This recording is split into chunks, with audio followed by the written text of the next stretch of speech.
Welcome to the PI show. My name's Harry Nowicki. I'm a common law lawyer with my colleague Tony Carbone. Good evening, Harry. We're here to talk about injuries and all your legal rights associated with injuries. There's a diverse range of injuries that occur to people over unusual circumstances, but tonight we're going to talk about one particular injury, if you like, which is characterised as a disease in Australia, and it's asbestos. And in Australia there has been lately a number of court cases relating to James Hardie and their directors, and they've been found guilty of misleading the public, and they're about to receive some sentences in New South Wales. But James Hardie was the leading manufacturer of asbestos products in Australia for many, many years. I think they stopped in manufacturing in the 1970s. But that hasn't stopped people suffering from asbestos-related injuries. How prevalent is it in Australia, Tony?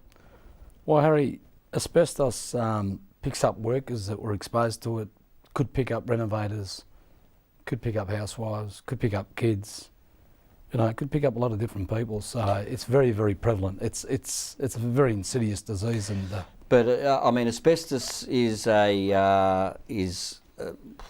effect a fire retardant. I mean, it helps or prevents fires from spreading. So asbestos sheets were used in buildings, in brake linings, in a lot of manufacturing products. A lot of bathrooms in the back in the 60s and 70s.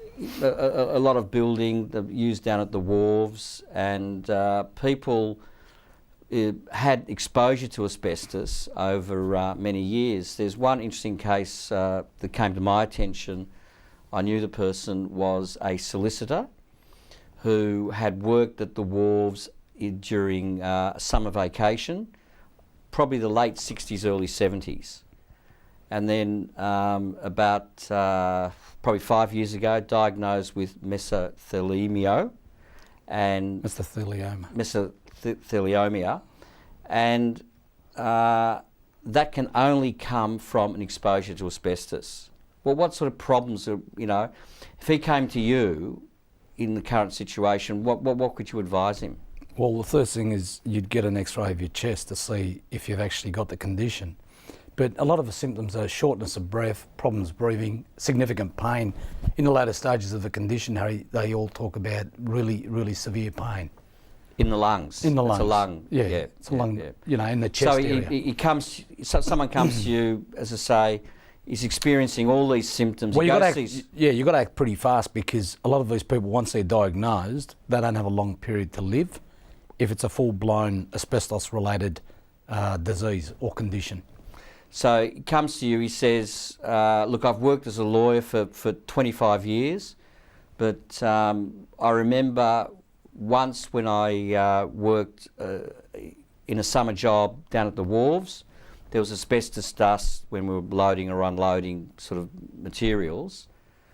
How do you prove that he contracted asbestos disease from that exposure? Well, it's a balance of probabilities, Harry. It comes back to, witnesses and things like that. And if it's a causal link in a lot of these cases that you've got to prove that you were exposed to asbestos. So you've got to say, there's probably no other explanation. Yeah, well, that's for that. So he comes to you and he says, look, I've got this condition. Here's the doctor's report. I'd issue proceedings quickly, usually in the Supreme Court. Who do you sue? Well, you sue the manufacturer, and also you sue the employer.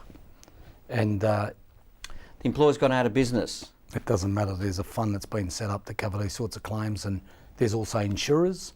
You get the insurers to pay the claim out. So you'd identify the insurers and things like that.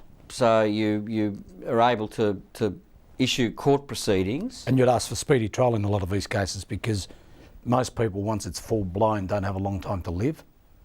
And speedy trial, what does that mean? Well, it means instead of having to wait the usual time to get to court, which is generally 12 to 18 months, you might be able to get before a judge within 3 months. So you ask for a speedy trial because of, in effect, the fact that your client's going to pass away, and then you'll have trouble trying to adduce evidence. In a lot of these cases, you might even have to take video evidence to preserve the evidence in case your client dies in the meantime. So you can issue proceedings and ask for a speedy trial. You say that the employer, as I say, has gone out of business, but you can still... you identify insurance companies and things like that, and they generally pay out the damages that are awarded. But that's if he succeeds in his claim. Yes. So well, the majority of these claims are settled out of court these days, Harry, because I mean there was a lot of test cases in the early days. The first set of cases ran in Western Australia and they weren't very successful. So when this is in the 80s. I think some workers sued CSR, and they were actually either mine workers. I think there was one typist who was employed at the mine, but inhaled asbestos when she was working. There was a township called Wittenoon, and she sued, and she wasn't successful in the first place. No, look, it was in Western Australia. You could see the judges trying to protect the mining companies and things like that. They were concerned about the industry, I think, and they were basing their decision on the evidence before them, of whether it was foreseeable, whether the mining companies knew that there was a danger of exposure at the relevant time, which would have been... Well, it's a reasonable duty of care, and, you know, it's the old story about the scales that I was talking about last week. You know, you've got to tip them over by that 1%. Balance of probs. But, so, a number of claims ran in the 80s. Originally they were unsuccessful. They were very hard fought. They were very hard to win in Western Australia, but when they finally got them over to, say, Victoria and New South Wales, these cases started to win. So they won some cases in the 80s. And ever since then, the claims have generally succeeded. It's a matter of evidence and trying to reconstruct someone's employment history, which can be difficult, who they worked for, how they were exposed, and then produce the evidence to the lawyers for the insurance company, and persuade them that the claim has merit. If someone's got a situation where they've got shortness of breath and lung problems, they should go and see a doctor and get some scans done. And if, you know, it shows up some asbestos-related condition, they should seek the opinion of a lawyer. I think it's pretty important, because as a rule, they don't have a lot of time if it's a full-blown asbestos-related condition to actually do something, because it generally moves pretty quick. So if they sue an insurer, or if there's an insurer standing behind the claim, they can get paid. James Hardie set up a special fund.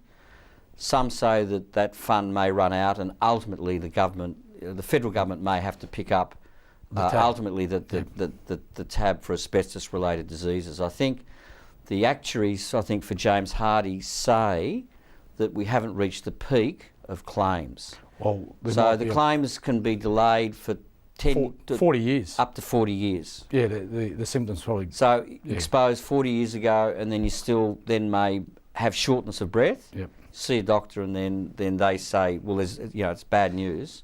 Yep. And then you say, should see a lawyer to see what their legal rights are. That's right. Harry, we've got to go to a break. We've got to go to a break, and we'll be back after the break.